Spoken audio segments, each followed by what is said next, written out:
So, of course, being our last sip of the year, it only made sense that we'd have this very special guest tonight, one of my favorite people in the world, the star of the #1 movie this weekend. Please welcome Miss Yvonne Orji.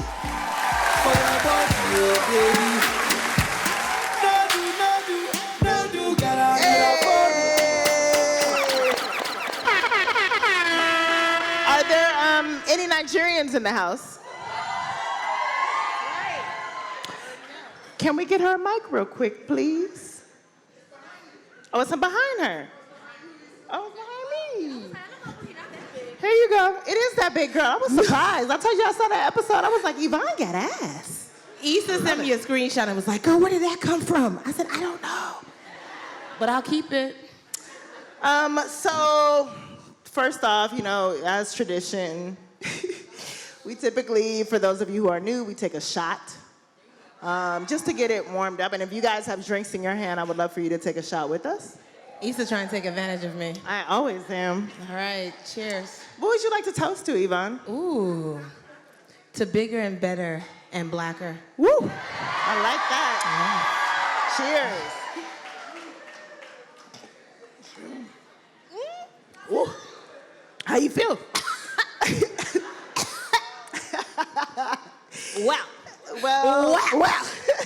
Well, next question. Happy Insecure season finale day. Girl, we did it 3 seasons. 3 seasons, bitch. We out here.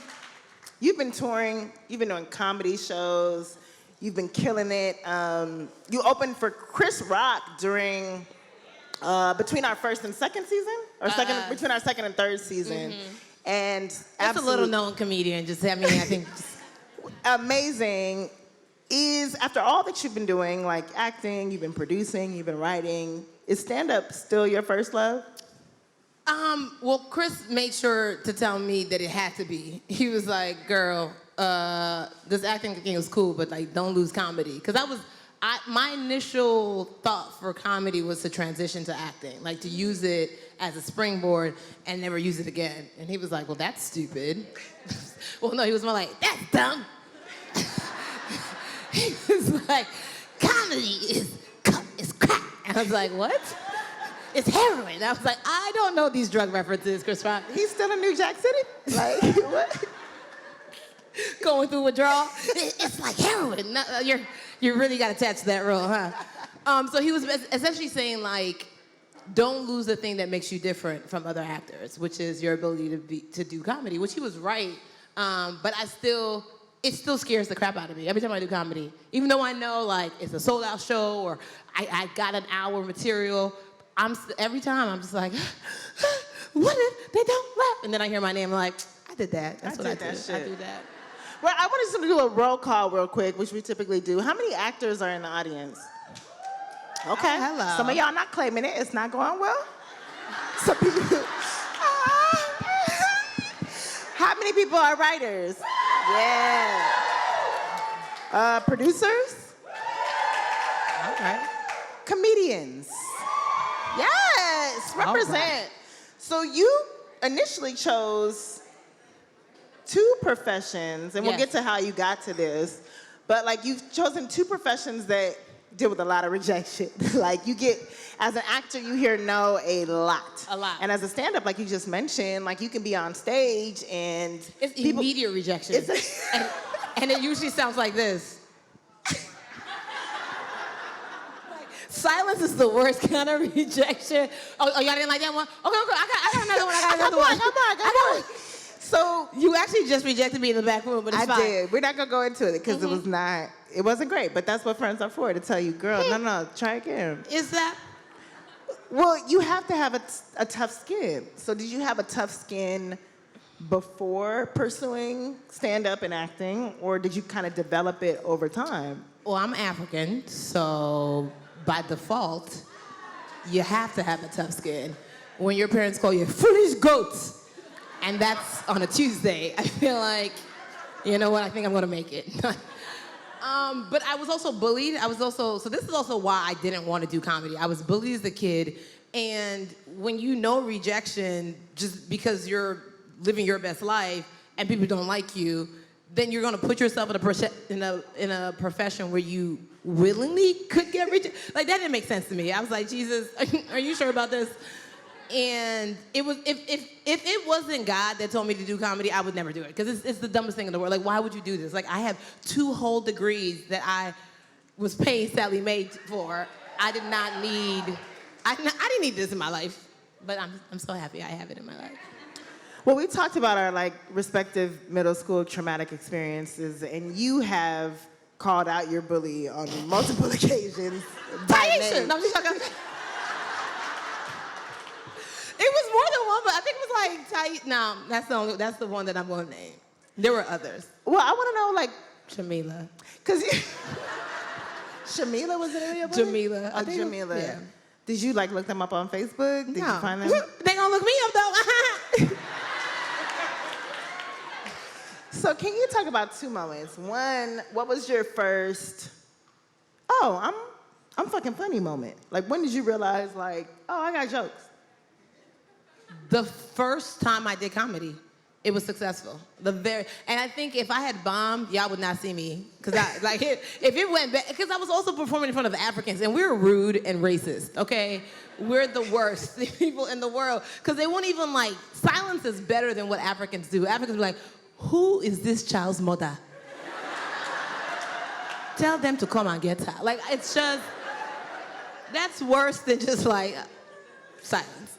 And so I was like, if I can make it there, I can make it anywhere. But you had to know that you were funny before you took that No, stage. girl, so I did you were not. cracking jokes like with friends. You weren't like, I got him, Susie. I don't know why you have a friend named Susie, but I killed Susie today. Just go with it. It was one Puerto Rican girl that was funny. I wish I could remember her name. She was like the one nice girl to me. She wore high-waisted jeans. Wait, so just to get this straight, from middle school to college, you was getting punked? No. Oh. Nigga, then that would be my fault. I was like, clearly you're doing something wrong. It's not everybody. No girl from 3rd grade to 8th grade. Why did you laugh at that? I'm sorry, no. Nigga.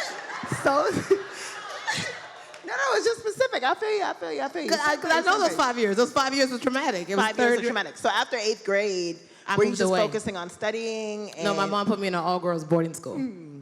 So I got a fresh start in Amish country, Pennsylvania. Mm-hmm. Woo. Well, you were still, I mean, you said you got 2 degrees. One was a master's in public health. Yeah.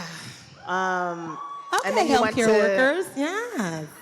You went to Liberia. I did. To avoid telling your parents that you weren't going to medical school. You were buying time. Because I was a punk. I was. I get it. I was a punk. I was also like the good Nigerian daughter. Like everything, like I got straight A's. I would cry if I got an A- because I just knew my mom would be like 98. That's not allowed in this house. So I was literally like, I have to be an A student. I was National Honor Society, all of these things. And so I was on a specific track, but I knew the moment I tell my parents, like, oh, I'm not going to med school. Well, the moment I did tell them, my mom cried, my dad almost threw a pot. It was a thing. A pot or a pie? Well, a pot. He was making scrambled eggs, and I was like, oh, I see this ending badly. But God blessed it. So you told them in the morning time? You started their day fucked up. Well, here's the thing. I didn't really plan it.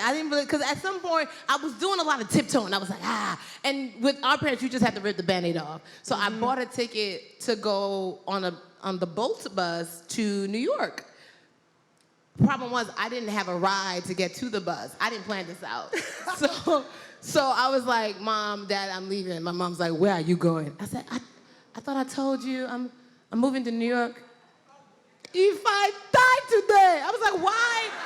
Why are you dying? What happened? I didn't know. So like she starts crying. It was like, why are you doing this to me? My father is like making scrambled eggs, and then he like turns with the pan. And I was like, this could end badly. And then after like he yelled, I was like, cool, but can someone give me a ride to? It was a very long 15-minute car ride with my dad to the bus stop. He gave me a ride.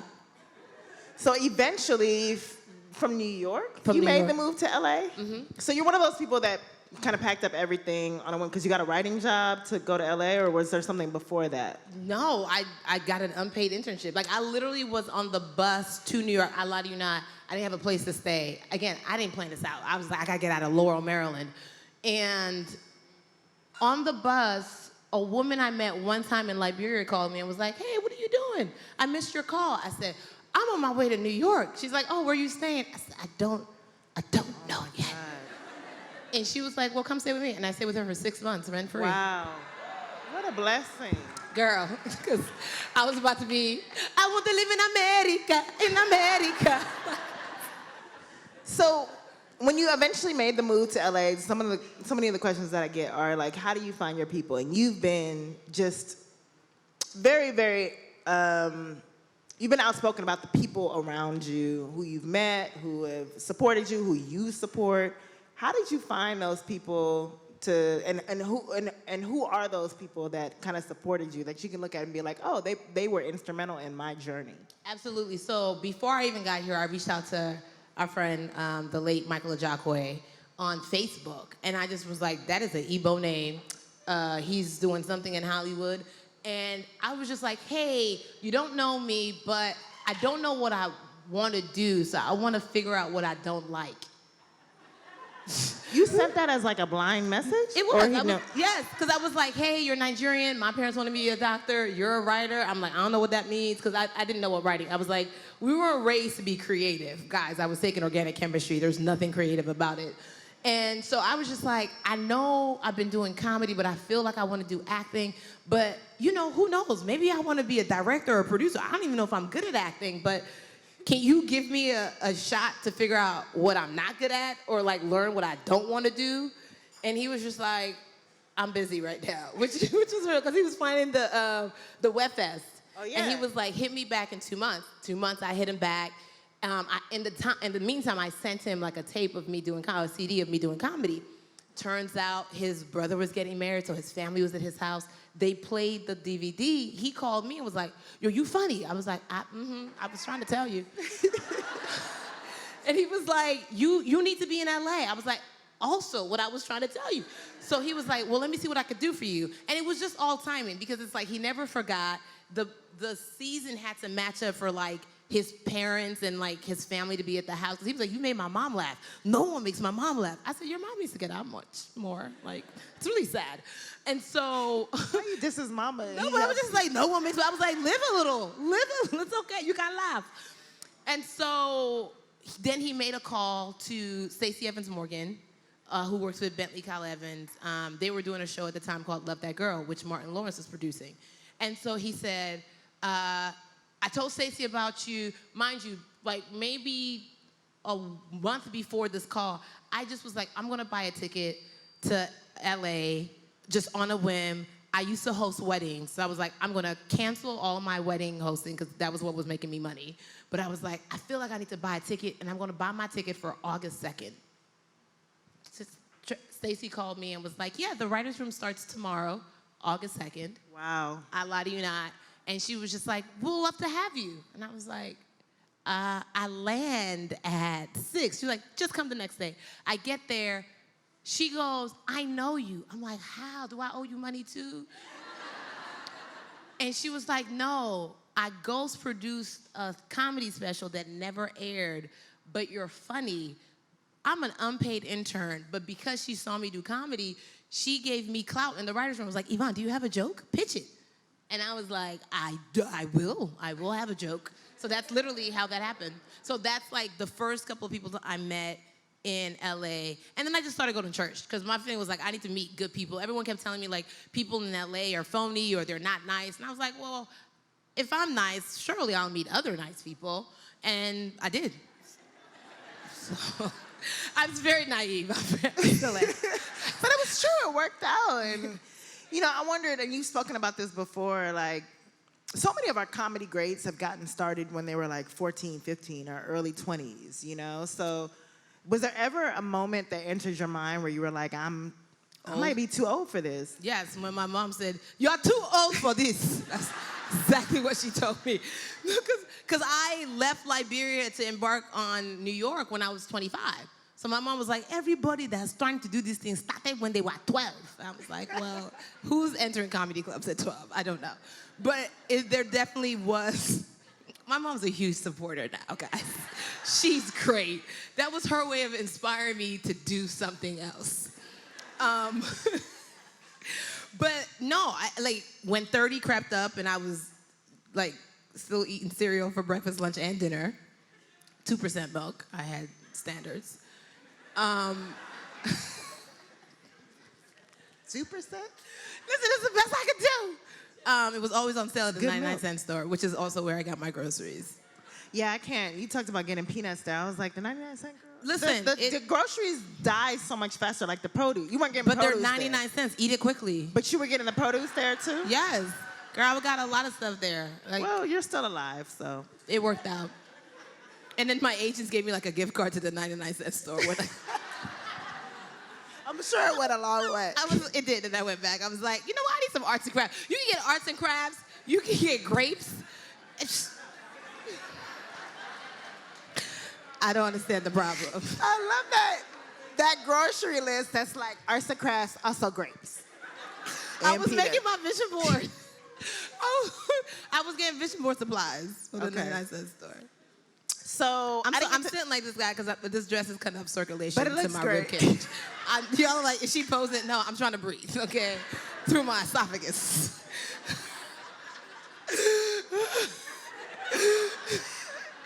I can't.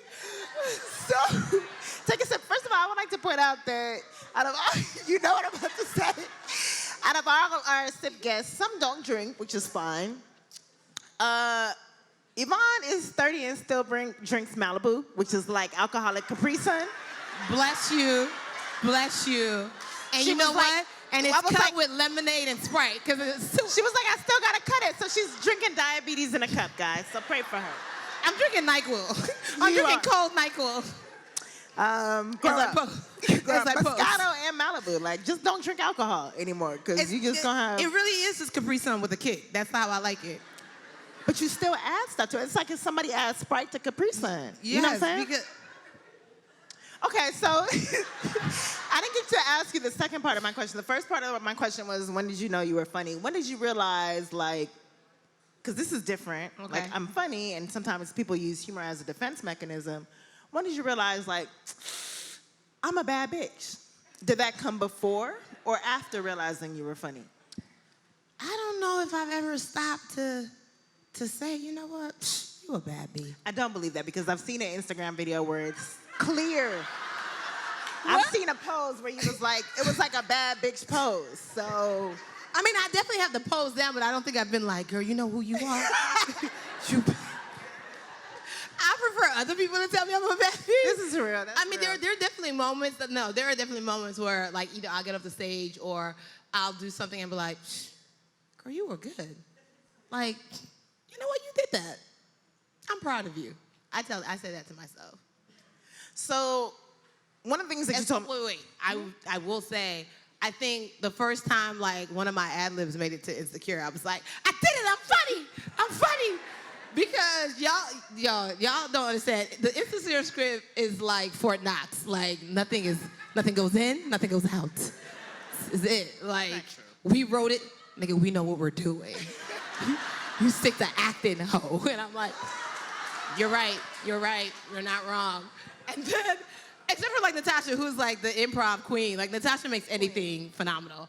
So I think the one time, I would say the time from this season, when they were like, when I was like, oh, can I just do a run? Can we keep the camera going? And they were like, all right, we'll try it. And then I think it was either Dana or Amy that was like, we hope it's worth it. What? Somebody was like, it better be funny. So I'm start sweating. I'm like, oh, Jesus. I should have probably just stopped while I was ahead. We already got the take. But then I did something. I can't even remember what it was. I know it was in Molly's office. And they yelled, cut. And everyone in Video Village was like, ah, ha, ha. I was like, nigga, I'm bad. I did that. I earned my keep.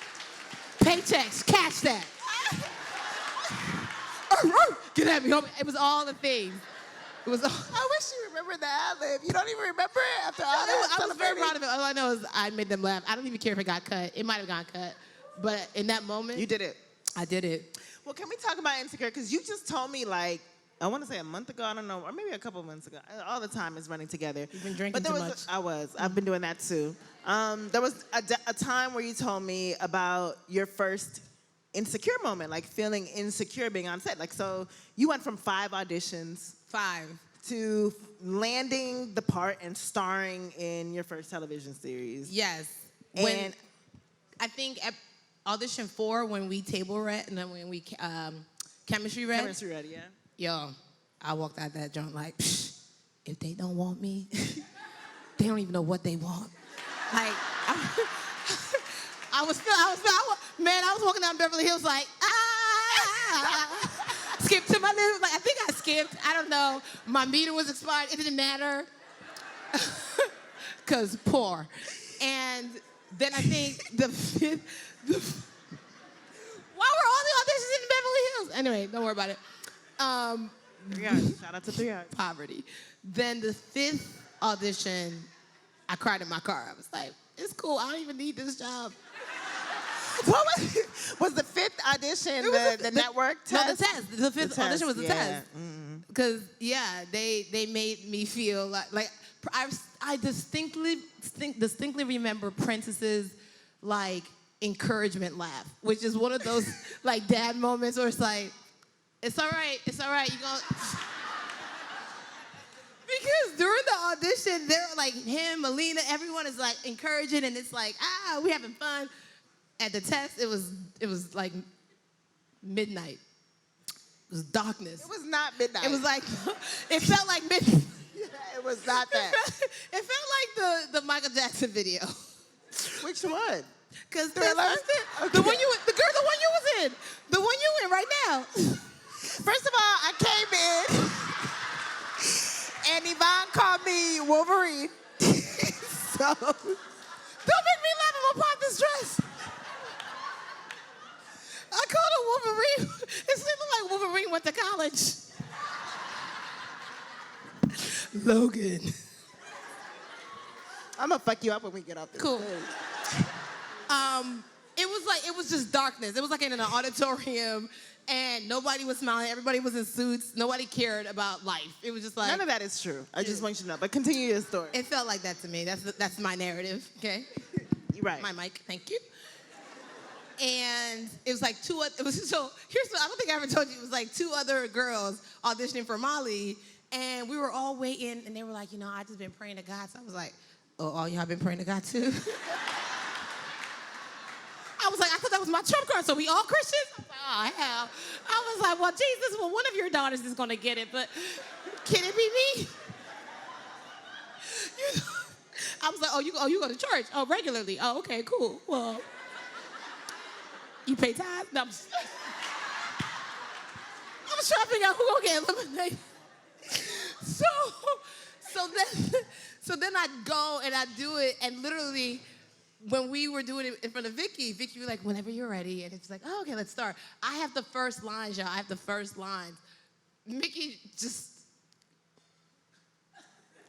oh, me, okay, cool, yeah. And like that's how it started, and then like I'm doing it, and it was dead silence, and I hear Prentice go, like he stopped his own laughter. It was like I don't know if this is allowed. And in that moment, I was like, pretend like you're bombing a comedy set, but you got 5 minutes, and we finish. We don't walk off the stage. You do your 5-minute set.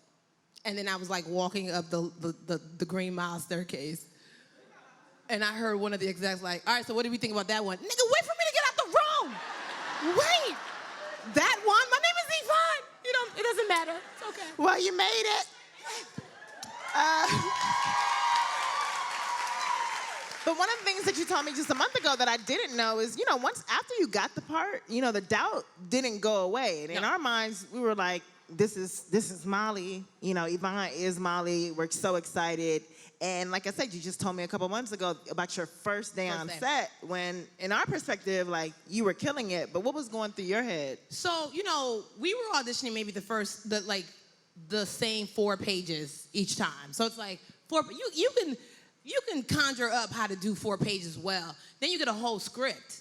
And I remember one scene, it was when in the pilot, Molly was like walking to the car, going to meet the people from the league.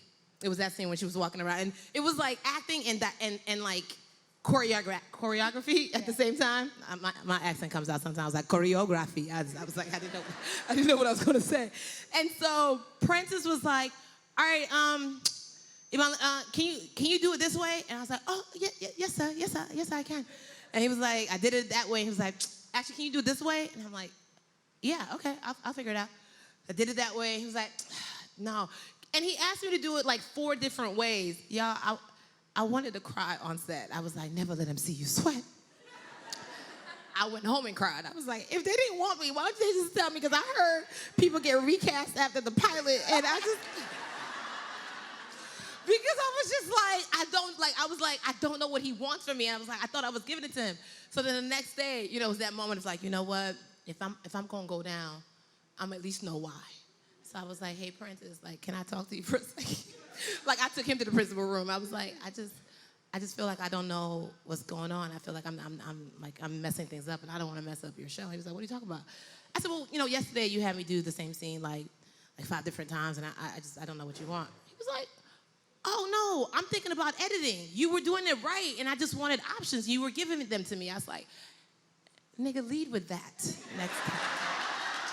I need you to lead with the syrup sandwich. You're amazing also. Like, so that's when I was like, oh, okay. I literally was like, they're gonna fire me.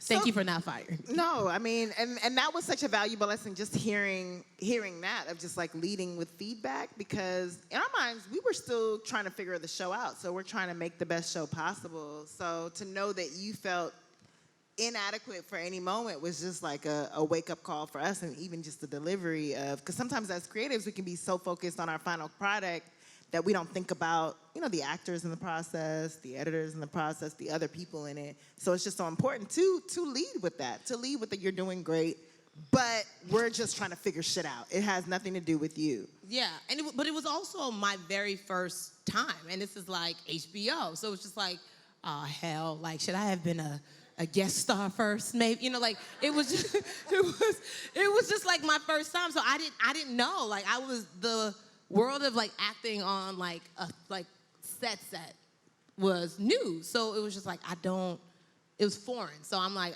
is this part of the process? Am I being too sensitive? Because in our securities, we do have insecurities. So part of mine is feeling like, am I a failure? Sometimes I'd be like, maybe I'm not that good. Well, I feel like you're just one of the most giving people that I've ever met in my life. Like, you're constantly considering what other people's needs are. You're quick to be like, oh, I'll provide it. Like, even if you'll find a way to have it. And in this industry, just hearing you even say that earlier, like, if I'm nice, people will be nice.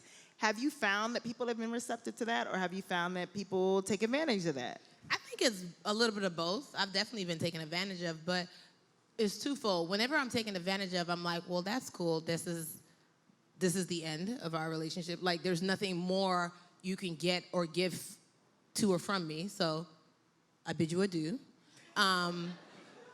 And then, because here's the thing, for everyone that takes advantage of you, there's 5 people who are looking for you to help them. So you can't be like, well, I ain't never gonna help nobody because that person just doesn't know their value and their worth. And so they are trying to do a crabs in a barrel or not be as uplifting or helpful. Well, they're gonna get everything that comes their way, which is nothing. And so that's fine. That's fine. I will focus on my energy towards the people who want to reciprocate and give and pull other people up, because that's what makes the world go around. Good luck. And the person, thank you. And the persons that have taken advantage of me, I still see them. And they see me. Yes, they do. I get the text message. I be like, you thought I was gonna respond? Kill yourself. So proud. I'm sure you are. I hate the so proud. I'm so proud. Nigga, how? How are you so proud? You don't get to be so proud. I've been watching you, and I fucks with you. I'm proud of you. Yeah. Hey, yo, ma, put me on. I'm like, and it's just so sad, because like, people underestimate the power of the come up. You underestimate, like, you're gonna see me again. You're gonna see us again. Like, I'm sorry, I got real passionate about it. No, because it's like, I feel like, as much as possible, I try not to burn bridges. Obviously, I'm sure I have. Like, no one's perfect. But, like, when you deliberately just crap on somebody, it's like, you don't think karma comes back to you harder? Like, how? But I feel like even your faith has played such a huge part in your journey. Like, even thinking about how you were ready to give up, how you asked God at one point, like, am I supposed to be doing this? What's up? I've been trying. I've been out here. How long were you in LA before you were like, this is a lot? 2011 to 2014. October 2014, I was about to be out. And what was the straw that broke the camel's back for you? One of these niggas that crapped on me. Real talk. Elaborate. Like, put them on blast. No, it's cool.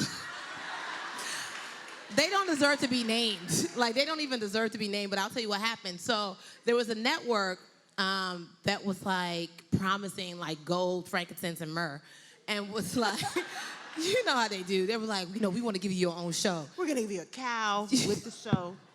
And I was like, oh, bet. And the whole time they were talking, because my ultimate goal is to take over for Ellen.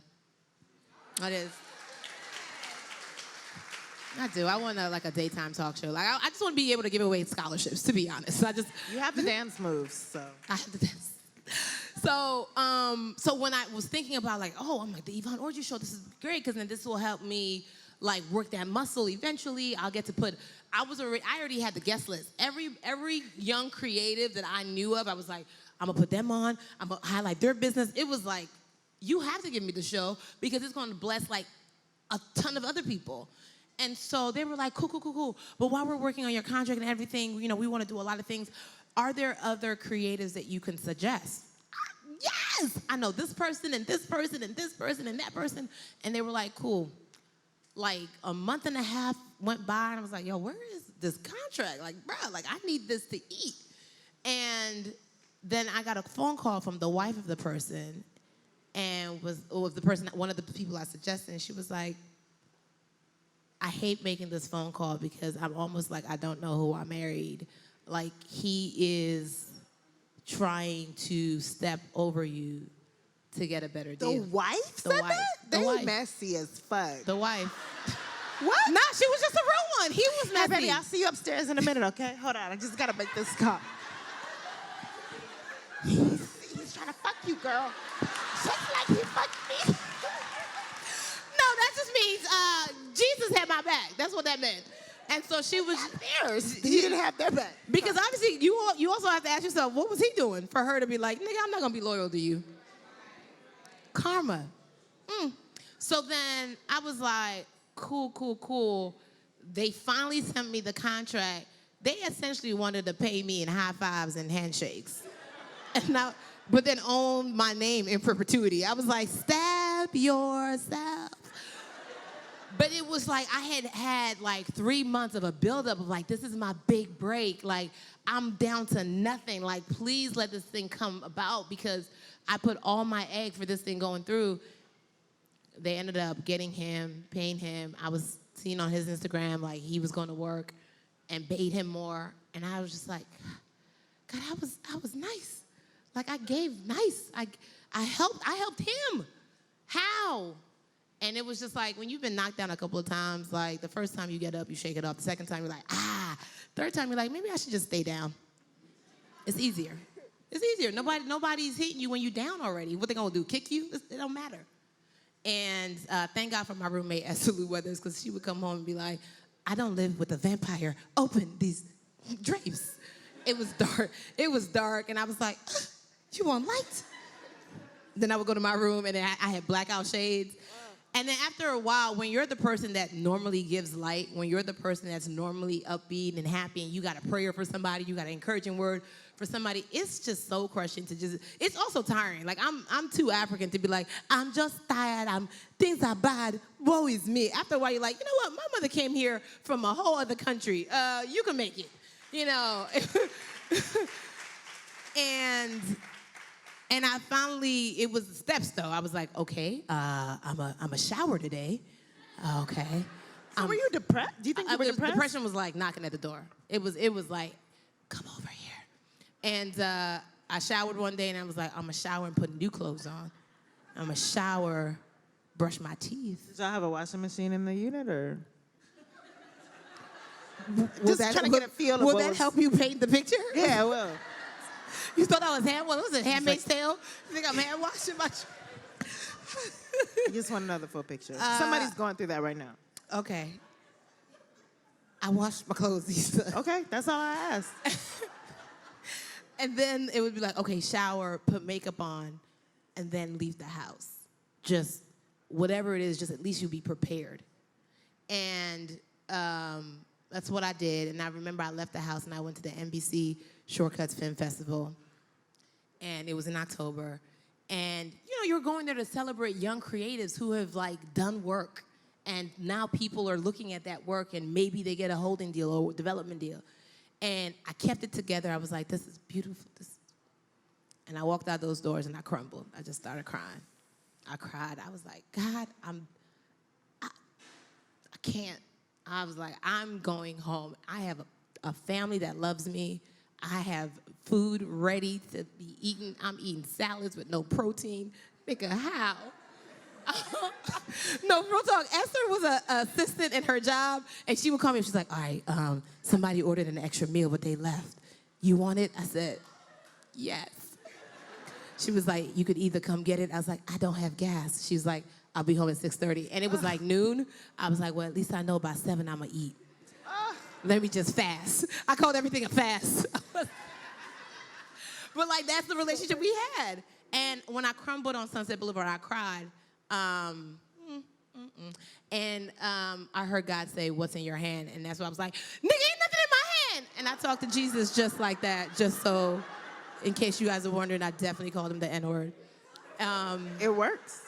And he was like, you're not you when you're hungry or tired. Nigga, go to sleep. Wait, who do you think you turn into before you have a Snickers? I say Cicely Tyson, and then I'm back to me. Who do you turn into? So you turned into Cicely? I turned into Cicely, yeah. That was Cicely from How to Get Away with Murder. That's like Yola's walk. No, but that's Viola, but Cicely was her mother, remember? You're right, okay. So Nigga, Cicely walked you don't the even same know way. who you turn into. Kill yourself. I know my black. I know my black walks. Who do I turn into? Yeah. DMX pre-crack. Where my food at? Keep talking about Jesus. So anyway, God was like, go to bed. And I can't be too angry at Jesus for a long time because that doesn't work. And the next day I grabbed my Bible and for real, Psalms 31:14, I wasn't even highlighted. It was nothing. It was like a random obscure verse. And it said, I will yet trust you because my times are in your hands. And there was something about that verse, it just gripped me. I was like, you're right. Because in my mind, I was like, well, if my times are in your hands, it don't matter how long it's going to take. It's going to work out. So let me start today and figure it out. And God was like, remember that show I told you about 3 years ago that I told you to write that you didn't write because you were busy yourself making money for other people? Yeah, that one. Started. And that was first gen. That was first gen. And literally a year later, from October to October, we met Oprah. I had 36 cents. And then October of 2015, I booked Insecure and I paid off my car and brought my mom to LA. You have impeccable timing. And then this year, I saw myself on Sunset Boulevard on an effing billboard and cried again because I was like, that was the same street. I was crying.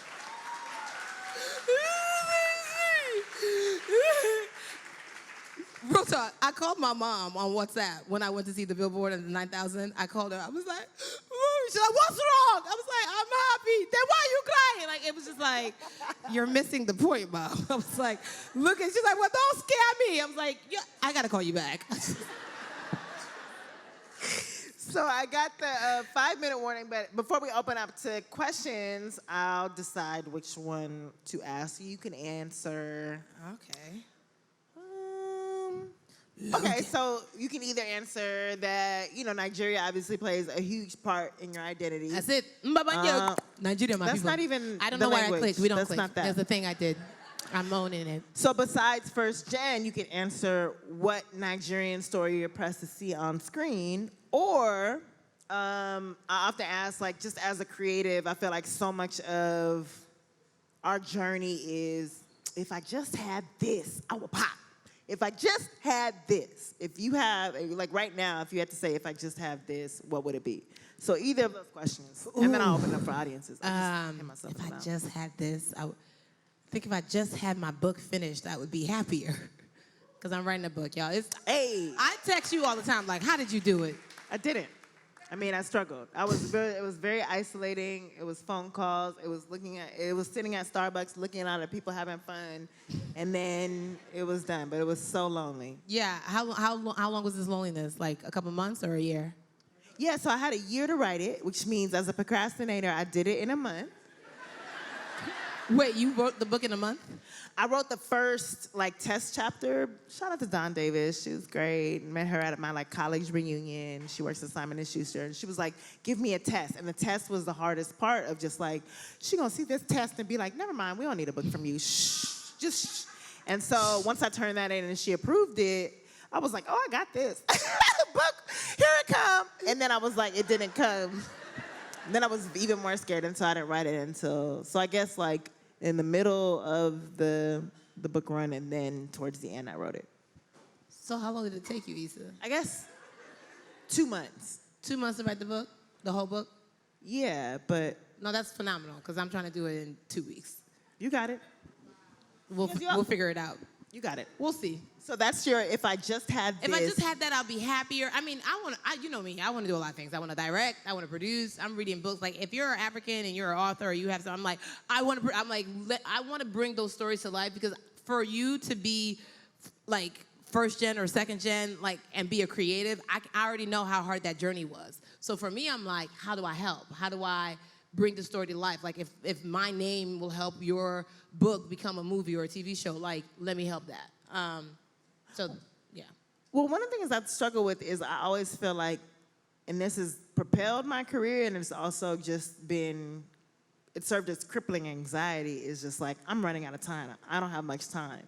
Do you ever feel that way, or is there something else that propels you to be like, I got to do this now, let me stop making excuses? My thing is, this may sound morbid, but I do death checks, which means if I were to die today, how would I feel? Yep. What would I be remembered for? Did I do everything I wanted to do up until this point that I could do? Should I have done more? Could I have done more? And if the answer to any of those questions is yeah, you actually could have done more, you're not done, then it's well, then I got work to do. So it's really weird, but I'm I feel if God forbid anything happened today, where would I be? And I have so much more that I want to do. So I also don't know how long, because we've been in this season with The Girlfriends, with Martin, with Fresh Prince, where there was an influx of Black voices. Social media was different then, but all those things went away. They were making networks money, and then some way somehow they were nah, we cool on y'all.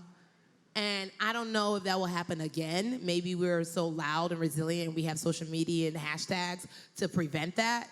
But I don't know. So I got to just keep grinding.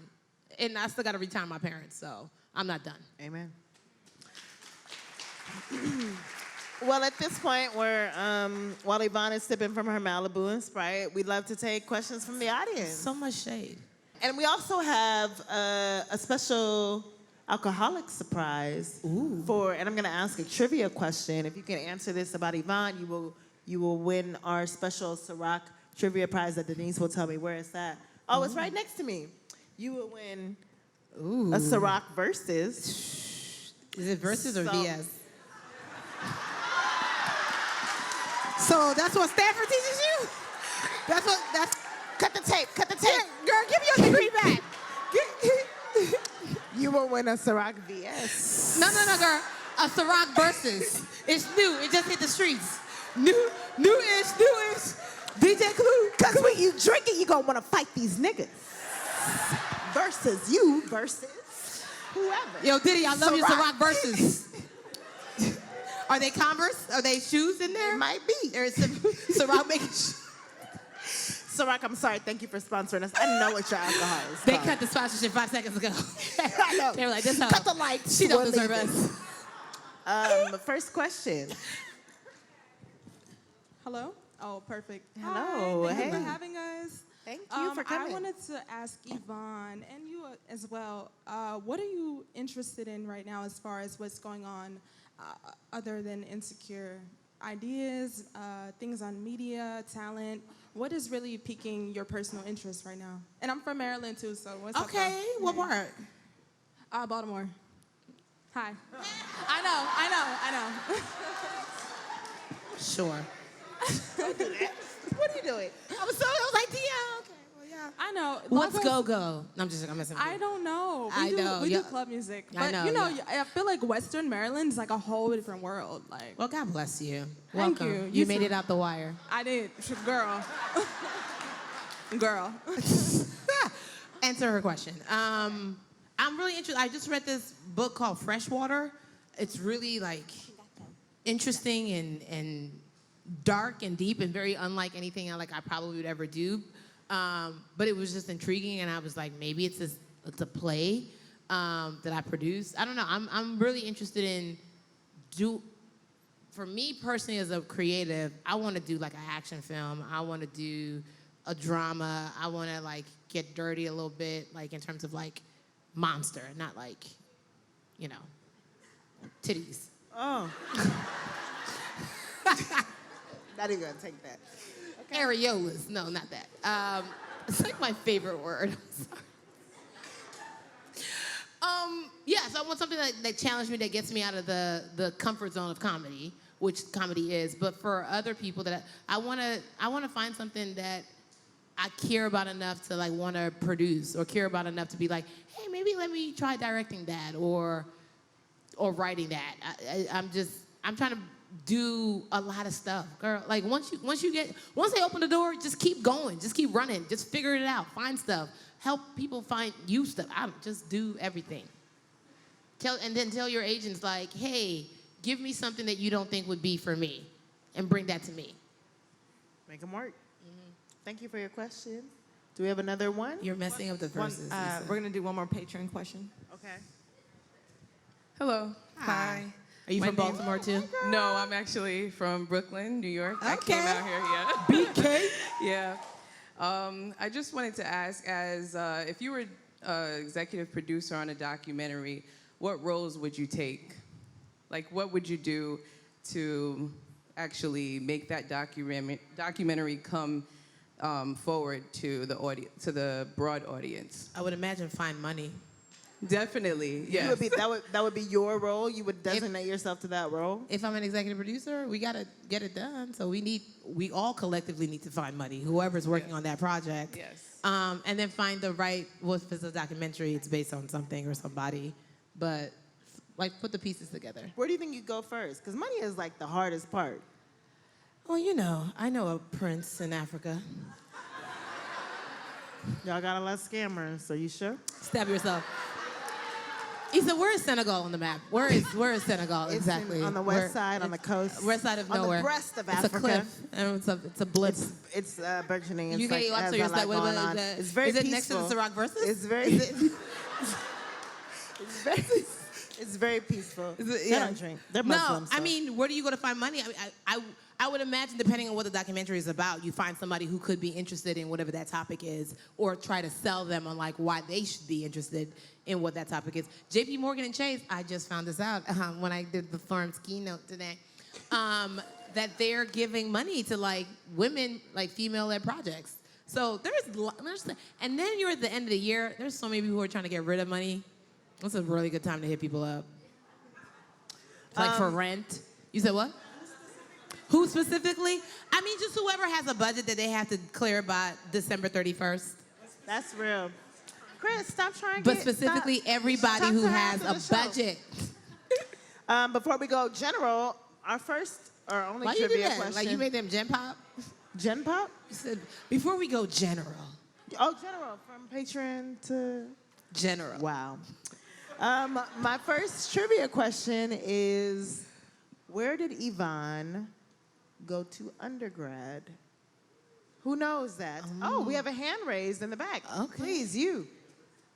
She was, look, girl. The hand that is in the sky. Was it George Washington University? Pew, pew, pew, pew. G-Dub. Ba-da-da versus VS. Oh, you doing jingles now? You doing theme songs? I felt like I owed them one. Versus VS. I'm not gonna punch you. Ooh. Thank you so much. Where's Professor X? Professor X? I'll fuck you up. Any questions for this bitch? Question Logan. Hi, Yvonne. So you touched up on the different challenges that you faced on the come up, and you've obviously made it. Congrats. Well, God bless it. But there's obviously still challenges, even while now that you've made it. So what are some of those challenges that you faced, and how have you gone about overcoming those? That's a great question. For me, I'm like, I won't say it's hard to work with me. I'm just I'm a very specific individual. And for me, especially when it comes to like my team, how do I say it? I don't know. I'm very much like, hey, like we need to be doing X, Y, Z. Like I think I told them like, after season 2, I was like, insecure is already a thing. It's what's the next thing? Like, we can't be here thinking like, we're good for the next X amount of years. I'm like, nah, what's the next project? And I'm like, I'm steady on people's heads. Or even as a comic, they're like, yeah, well, you should do this. I'm like, well, I'm not just a comic. I'm also a comic that like has sold out shows in London, and I'm also on a show. So like, don't treat me like I'm doing open mics. Like, it's very much a see me differently. See me like how I intend to be seen. And that's a lot of times when you think you make it, you're like, whew, let me just coast. My agents or my reps, they're gonna take, nah, you got to be, because they're not thinking about you 24 hours a day. You are. You're thinking about like, what's my next move? What am I gonna do? Why did this go wrong? Like, what else should I be doing? Why am I not doing this one? Oh, I'm quick with the screenshots. Hey, I never saw this. This is on the deadline. What? Oh, I never saw this script. Or like, and it's like they're working hard, but again, they have like a ton of other clients, and you're your own CEO. No one is looking out for you like you can look out for yourself. And then it's just about creating the narrative that you want for yourself. I'm like, all right, I've played the best friend role twice now on this show in night school. So it's like, that is a thing I can do. What else? Like, hey, is there something that's not funny that I should do? Oh, well, yeah, think of me different. And it's just like always you pushing the boundary and then strategically. Because a lot of times people are like, let's just see what happens. I ain't got time to let's see what happens. We need to figure this out. And that's a thing that you will always have to like constantly ebb and flow battle, because they're doing a good job. They're doing their job, but then you have your vision for yourself. And sometimes you have to convince them of, or just people around you of like the vision you see for yourself. And I think we're also in a really interesting paradigm shift where, and I know we have agents and reps and managers in the room, so this is no shade or disrespect, but we're, especially for people of color, we're in a place where the middleman is sometimes cut out. Like, in terms of, like, we can go somewhere and it's like, hey, we would really like to work with you. And you're like, I would actually really like to work with you. In a weekend, y'all get together and you're like, let's shoot this show. It didn't require reps or management or a lawyer. It just required two creatives who recognize each other. And it's like, let's get this work. And you find that a lot, and you just have to be able to maximize those kind of opportunities. Now, obviously, your agents and reps can get you in different rooms, but never just sit back and wait, because this industry's not gonna wait for you. And I think that's something you always have to like remember. Absolutely. We have another question on Sarah's side. Hi, y'all. So, Yvonne, you seem like a really straight shooter. Yeah. Like, you're real honest. Like, how do you, like, with being in the public, get over the fear of, like, oh, something I might say might, like, offend somebody, or, like, like, how do you deal with that? Well, I try never to offend. I think you can be honest without offending. I try to be thoughtful, but also, whether you're doing good, bad, or nothing at all, someone's gonna be offended by you. So I can't control who gets offended. I say nice things and people don't like me. So, yes.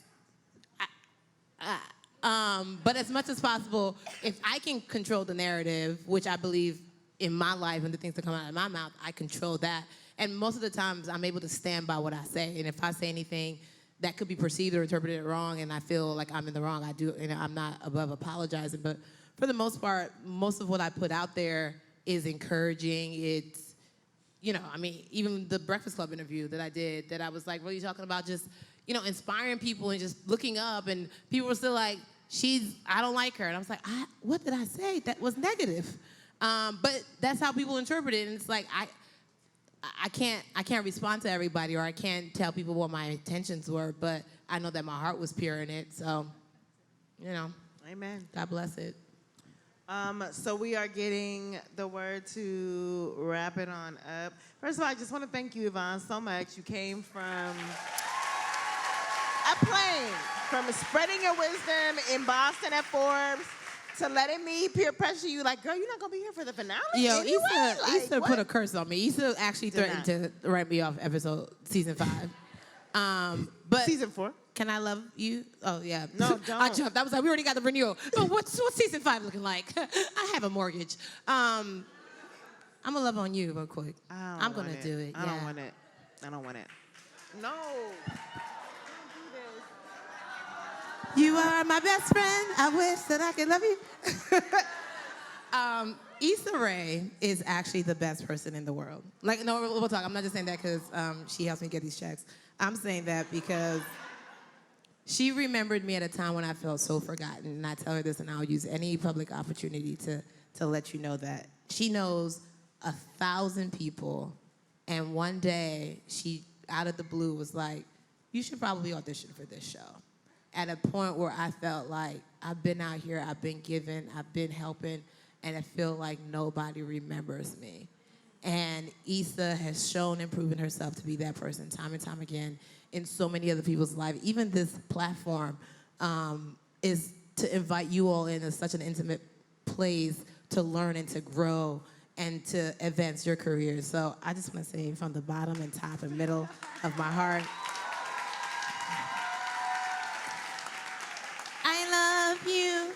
I love you, Issa Rae. Okay, that's enough. That's enough.